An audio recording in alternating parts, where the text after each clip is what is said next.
नमस्कार, निर्मलाज रेसिपी मराठीमध्ये आपले खूप खूप स्वागत आहे। आज आपण मच्छी फ्राय करूया। चला तर मग आपण रेसिपीला सुरुवात करूया। तर मी इथे मच्छी फ्राय करण्यासाठी हा चिलापी मासा घेतलेला आहे। याचे असे छान पीस करून घेतले आणि हे स्वच्छ 2-3 पाण्याने असे धुवून घेतलेले आहे।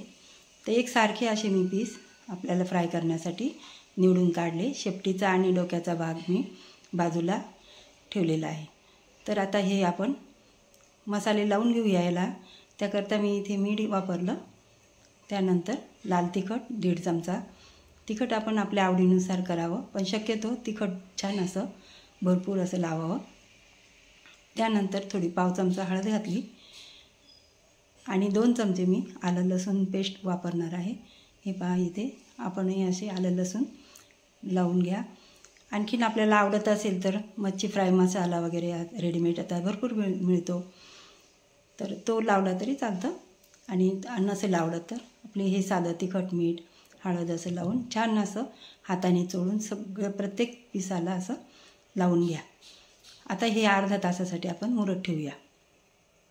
त्यानंतर आपल्याला तळण्याकरता तर इथे मी अर्धी वाटी बेसन पीठ घेतलेलं आहे आणि 2 चमचे तांदळाचं पीठ। हे सर्व असं एकजीव करून घ्यायचं, बेसन पीठ आणि तांदळाचं पीठ। आपल्याकडे तांदळाचं पीठ नसेल तर बारीक रवा वापरला तरी चालेल।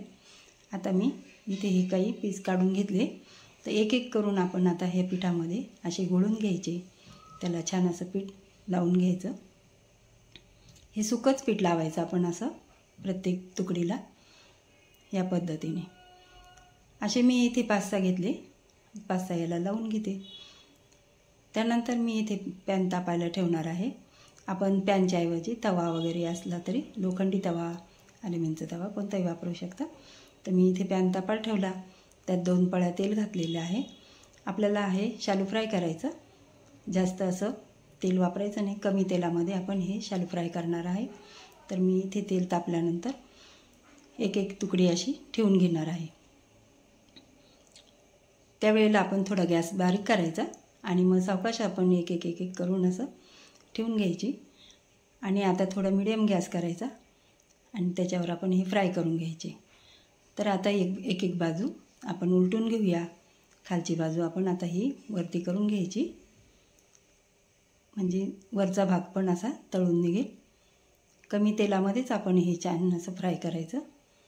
पाहू शकता छान होतं असं सावकाश एक तुकडी अशी आपण उलटपालट करून अशी तळायची। आता ही दुसरी बाजू पण मी तळून घेतली। हे बघा, पटकन होते, ताजा मासा आहे हा। आणि मिडियम गॅसवर असं उलटपालट करून 2 मिनटं एका बाजूने, 2 मिनटं दुसऱ्या बाजूने असं करत करत आपण हे फ्राय करून घ्यायची। हे पहा, इथे छान असं कडक अशी ही तुकडी तयार झाली। आता आपण ही प्लेटमध्ये काढून घेऊया एक एक करून। आणि दुसरा पण मी आता बॅच टाकून घेते। पाहू शकता किती छान झाले आहे, शिजला आहे आतून। तर या पद्धतीने करून पहा। तुम्हाला ही रेसिपी आवडली असेल तर लाईक करा, शेअर करा, सबस्क्राईब करा।